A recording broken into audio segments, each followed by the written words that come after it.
The best deals and the best negotiations do not come from adversaries. They come from friends.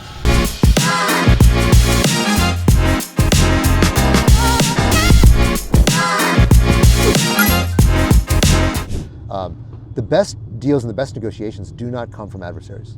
They come from friends. Right. They come from people who trust each other and have built some kind of foundation of connection.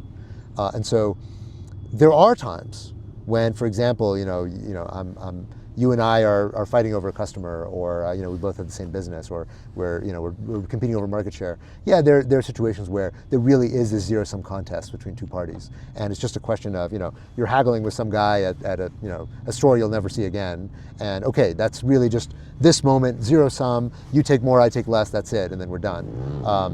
But almost never is that where you make your money as an investor. Right? You make your money as an investor by understanding who the other person is, what they value, what they care about.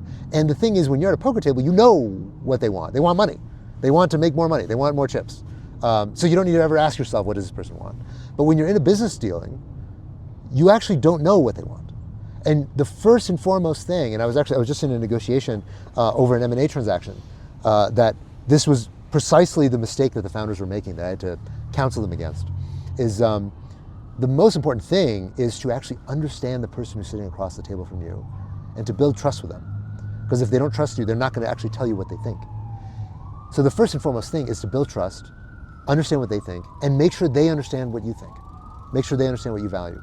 And once you're there, then the essence of being a great negotiator or a great deal maker is to understand how can both of us get more of what each of us value in a creative way that's not obvious if we're thinking about it as a zero-sum way, right? So, okay, you care about dilution, I care about valuation.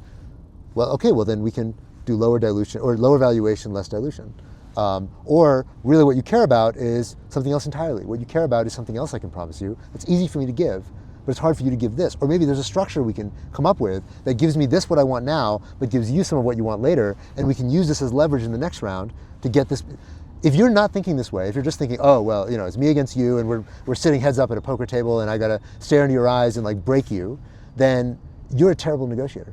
You're gonna do terrible at actually getting good deals from founders, or as a BD person from projects, right? It's no different. Right. Is that it's always like the only way that you're gonna be good in business is if you are building alliances and making people feel better off for having worked with you. Right. But if everyone's experience with you is like, wow, Haseeb, he's such a such a cutthroat negotiator, like it's so hard to get anything from him, then people aren't going to want to work with me. Right. Right? That's the opposite of what you want as an investor. I'm glad you explained this point and like just went deep on this, because I was going to cover the negotiation part, right? Because you've actively covered it in your blogs, right? And you wrote an entire like essay about how to negotiate better when you're trying to land a job, right? Yeah.